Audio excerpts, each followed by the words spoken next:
Hey, what's up, guys? And today I want to talk about a topic that's been coming up in Planet Minecraft recently a lot, and it's people asking me, why are people not in my server? Why do people keep leaving straight away? And there are a few reasons for this, so make sure to stick around for the top 5 reasons why people are leaving your Minecraft servers. So, first things first, spawn. The reason why we're going to start with spawn is because it's the first thing the player's going to see when they join your server, and immediately they're going to have a first impression of what your server might be about. So, two things you need to remember about your spawn. One is, as soon as they join, they're going to be wondering what they can do.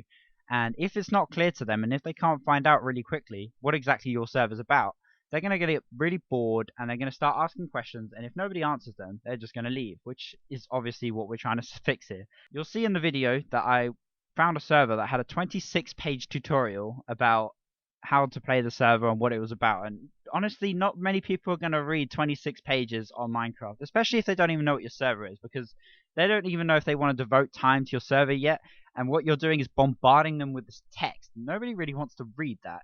So maybe reconsider how you might be doing your server information, and make sure that it's also not holographic text that's blinding you, because that's really annoying. The other point about the spawn is it kind of has to be impressive. I know not everyone is the best builder, but if you can just make it so your spawn isn't like a dirt house on top of a piece of gold or something, I don't know, but make it so it's got a good size, it's very symmetrical, they usually work quite well, and people can navigate around it to get to different areas maybe of your server. If you've got like Skyblock and other various things, that's just an example. Or if you've only got one idea, then maybe have different areas for maybe donations, voting, and things like that. So just make it very well structured and everything, and make sure that you have a clear way to get into your game. So the second point that might help keep players in your game is content. This is kind of more of a long-term one. So if you join a server and you really get into it, there might become a point where you start getting bored of playing on it, and you want to stop people from doing that, because the more players you have, the higher up usually your server will rank, and the more players you'll have. So in order to keep those regular players that you've been having on your server for a while, make sure to release new content, and this is kind of aiming a little bit at factions. Make sure to add unique content to keep them playing, like quests, different. Just come up with any wacky idea that you can think of that will work. Try it out. Ask your players, ask around on the websites that we've got, like Planet Minecraft and things like that. See if your idea is a good idea, and try and get it into your game. You might need to get a plugin developer or something, but just make sure you get some unique content into your game. So coming from the other point of keeping regular players, this is also quite a good one for keeping new players as well, because it gives them something to do straight away, and that is voting. Of course, everyone really has voting, and there's not really an issue with that. So make sure your rewards are worth voting for, and don't forget that you can have daily challenges as well. They are actually not as common as they should be, and I don't know if anyone's ever played Halo, but they had a really good series of challenges. They had weekly, monthly, and daily ones, and they used to be great fun. I don't know if anyone used to play those, but it's a great way to keep your players engaged into your game and make it really replayable.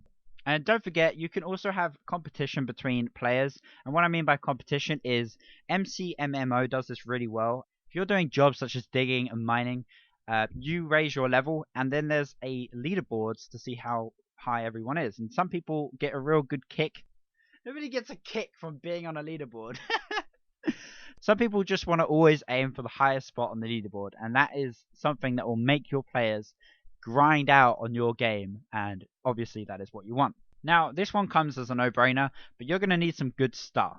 And what I mean by good staff is not just people that will do their job, but people who also are really fun to talk to, friendly, and they need to be mature. Because if you have mature players joining your server and your staff aren't mature enough for them, they're just not going to like it. So make sure that you've got mature staff, and that they're active as well. That's a really big one, because sometimes people have staff and then they join for the first 2 days and then they're gone. So don't have it so you pick staff randomly. Make sure you go through a whole application phase. That way you'll get better staff.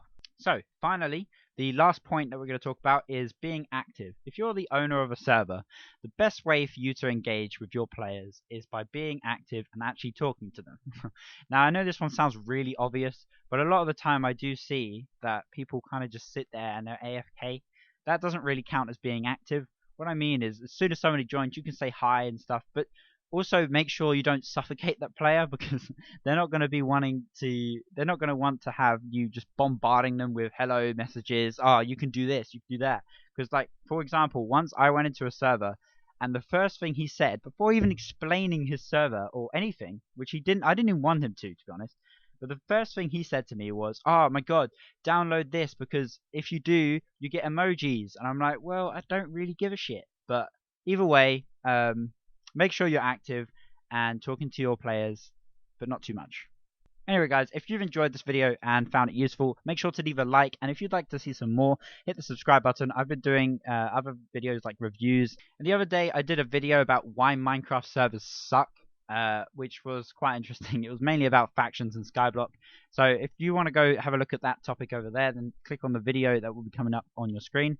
And thanks for watching guys, and I'll see you in another video. Bye.